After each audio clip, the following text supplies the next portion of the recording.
Hi అండి. Welcome to our channel. ఈరోజు మన వీడియోలో 2 రకాల హెల్తీ లడ్డూలని చూపిస్తానండి. ఈ లడ్డూలను తరచూ తీసుకోవడం వలన రక్తహీనతను తగ్గించి ఎముకలు దృఢంగా పెరగడానికి ఉపయోగపడతాయండి. ఈ లడ్డూలు హెల్త్ పరంగానే కాదండి, టేస్ట్ కూడా చాలా బాగుంటాయి. నడుము నొప్పి, మోకాళ్ళ నొప్పి ఉన్నవాళ్ళు తరచూ ఈ లడ్డూలని తీసుకోవడం వలన చాలా వరకు ఉపశమనం కలుగుతుందండి. ఇందులో ఐరన్, ప్రోటీన్ చాలా అధికంగా ఉంటాయండి. మొదటిగా వేరుశెనగ గింజలు, నువ్వులు, అవిసె గింజలతోటి ప్రోటీన్ లడ్డూని చూద్దామండి. ఈ లడ్డూని తయారు చేయడం కోసం స్టవ్ మీద ప్యాన్ పెట్టుకుని 1 కప్పు వేరుశెనగ గింజల్ని వేసుకుని కేవలం లో ఫ్లేమ్లో మాత్రమే గింజ లోపలి వరకు వేగేలాగా దోరగా ఫ్రై చేసుకోవాలి. ఇలా వేరుశెనగ గింజల్ని బాగా ఫ్రై చేసుకుంటే లడ్డూ టేస్ట్ చాలా బాగుంటుందండి.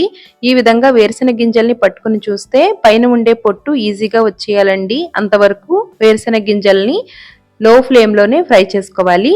ఇలా బాగా వేగిన తర్వాత వీటిని ఒక పళ్ళెంలోకి తీసుకోవాలి. ఇప్పుడు 1 కప్పు నువ్వులను వేసుకుని నువ్వులని కూడా సన్నటి సెగ మీద చిటపటం అనే వరకు దోరగా ఫ్రై చేసుకోవాలి. వేరుశెనగ గింజలు, నువ్వులు, అవిసె గింజలలో నేచురల్ ఆయిల్స్ ఉంటాయండి. హెల్త్కి చాలా మంచిది.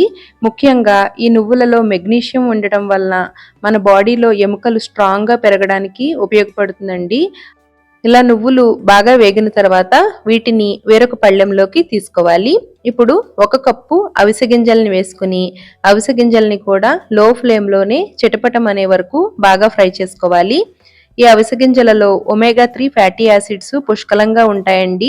వెజిటేరియన్స్కి ఒమేగా 3 ఫ్యాటీ యాసిడ్స్ అందాలంటే ఖచ్చితంగా ఈ అవిసె గింజల్ని తరచూ తీసుకోవాలండి. ఇలా అవిసె గింజలు కూడా బాగా వేగిన తర్వాత స్టవ్ ఆఫ్ చేసుకుని పక్కకు తీసుకోవాలి. బాగా చల్లారాలి. ఇప్పుడు చల్లారిన వేరుశెనగ గింజల్ని ఈ విధంగా నలుపుతూ చెరిగినట్లయితే పొట్టు అనేది ఈజీగా వచ్చేస్తుందండి. వీడియోలో చూపించిన విధంగా వేరుశెనగ గింజల నుంచి పొట్టుని ఈ విధంగా సెపరేట్ చేసుకోవచ్చు. లేదంటే స్ట్రైనర్ తోటైనా స్ట్రైన్ చేసుకుని పొట్టుని సెపరేట్ చేసుకోవచ్చండి. ఇలా వేరుశెనగ గింజలు సగం పొట్టు తీసుకుని సగం ఈ విధంగా అయినా ఉంచుకోవచ్చండి. ఇప్పుడు మిక్సీ జార్లోకి తీసుకుని మరీ ఫైన్గా కాకుండా బరకగా అక్కడక్కడ పలుకులు ఉండేలాగా మిక్సీ చేసుకుంటే తినేటప్పుడు పంటికి తగులుతూ చాలా టేస్టీగా ఉంటాయండి. ఇప్పుడు ఇలా మిక్సీ చేసుకున్న వీటిని ఒక బౌల్లోకి తీసుకోవాలి. ఇదే విధంగా నువ్వులను కూడా మిక్సీ జార్లోకి తీసుకుని మెత్తగా మిక్సీ చేసుకోవాలండి. పల్సిచ్చుకుంటూ మిక్సీ చేసుకుంటే ముద్ద కట్టకుండా పొడి పొడిగా వస్తుందండి. ఇప్పుడు ఇదే విధంగా అవిసె గింజల్ని కూడా మిక్సీ జార్లోకి తీసుకుని ఫైన్గా మిక్సీ చేసుకోవాలి. ఇప్పుడు వీటిని కూడా మిక్సింగ్ బౌల్లోకి తీసుకోవాలి. ఇప్పుడు ఇందులోకి 1 చిప్ప ఎండు కొబ్బరిని వేసుకుంటే టేస్ట్ చాలా బాగుంటుందండి. ఈ ఎండు కొబ్బరిలో ఎన్నో రకాల హెల్త్ బెనిఫిట్స్ ఉన్నాయండి. ఈ లడ్డూల్లో తయారు చేసిన పదార్థాలన్నీ మనం డైలీ వాడుకునే పదార్థాలే, ఆరోగ్యానికి చాలా మంచిదండి.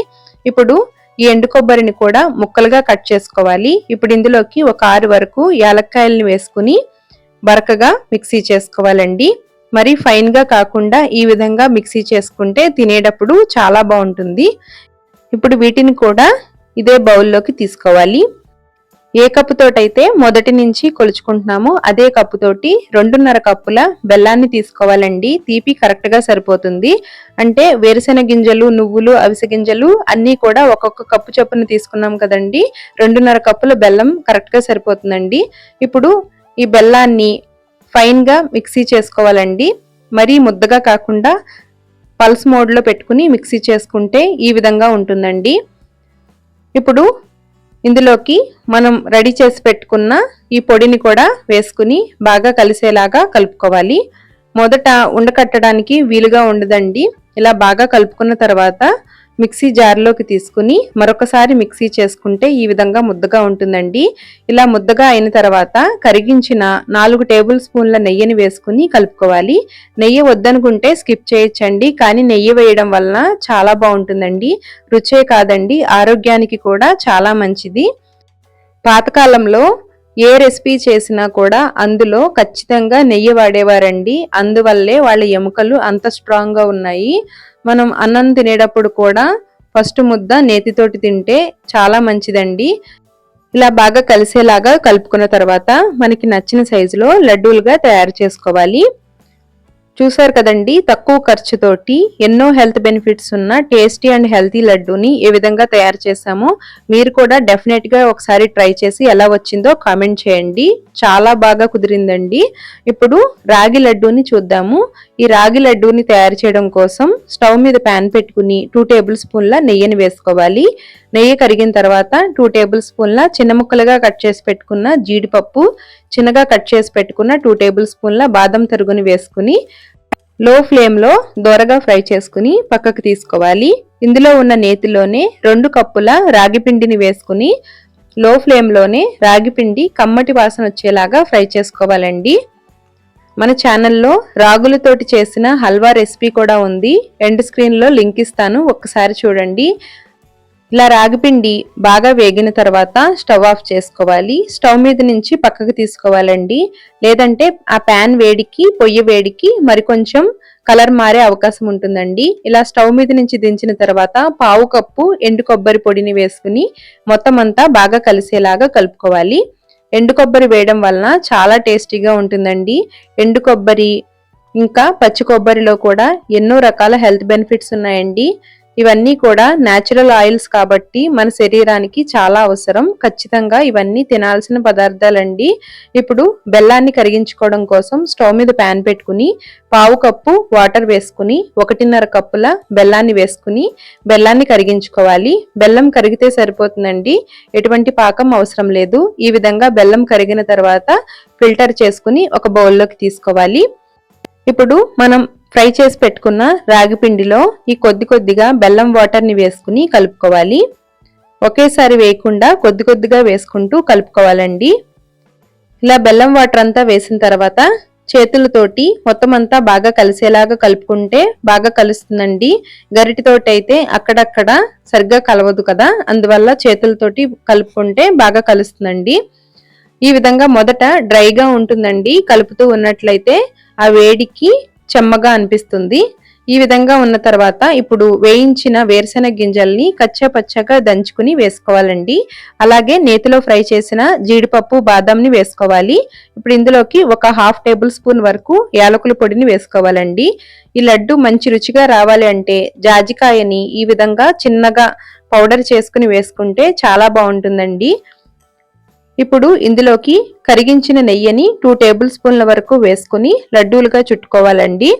నెయ్యిని వేయడం వలన లడ్డూ రుచి అనేది చాలా బాగుంటుందండి. తగు మోతాదులో వాడుకుంటే నెయ్యి హెల్త్కి చాలా మంచిది. ఇప్పుడు మొత్తం అంతా బాగా కలిసేలాగా కలుపుకొని మనకి నచ్చిన సైజులో లడ్డూలుగా చుట్టుకోవాలండి. ఈ లడ్డూలు మనకి 10 రోజుల పైనే నిల్వ ఉంటాయండి. కొద్దిగా గోరువెచ్చగా ఉన్న తర్వాత మనం లడ్డూలుగా చుట్టుకుంటే ఎటువంటి పగుళ్ళు లేకుండా చాలా ఈజీగా తయారు చేసుకోవచ్చండి. అన్నింటినీ ఈ విధంగా లడ్డూలుగా చుట్టుకొని వేడి తగ్గిన తర్వాత గాజు సీసాలో గాని స్టీల్ డబ్బాలో గాని స్టోర్ చేసుకుంటే మనకి 10 రోజుల పైనే నిల్వ ఉంటాయండి. చూసారు కదండి, 2 రకాల హెల్తీ అండ్ టేస్టీ లడ్డూలని ఏ విధంగా తయారు చేసామో. మీరు కూడా ట్రై చేసి ఎలా వచ్చాయో కామెంట్ చేయండి. ఇదే విధంగా గోరువెచ్చగా ఉన్నప్పుడే మిగిలిన లడ్డూలన్నీ చుట్టుకోవాలండి. చల్లారితే కొద్దిగా పొడి పొడిగా వస్తుంది. 2 రకాల లడ్డూలని, ఒకటి ప్రోటీన్ లడ్డు, మరొకటి రాగి పిండితోటి చేసిన లడ్డు, మీకు ఎలా అనిపించాయో డెఫినెట్ గా కామెంట్ చేయండి. ఇవే కాకుండా మన ఛానల్లో మరికొన్ని హెల్తీ అండ్ టేస్టీ లడ్డూల రెసిపీలు కూడా ఉన్నాయి. వాటి యొక్క లింక్ ఎండ్ స్క్రీన్ లో ఇస్తాను, మర్చిపోకుండా చూడండి. వీడియో నచ్చితే లైక్ చేసి షేర్ చేయడం మర్చిపోకండి. Thanks for watching.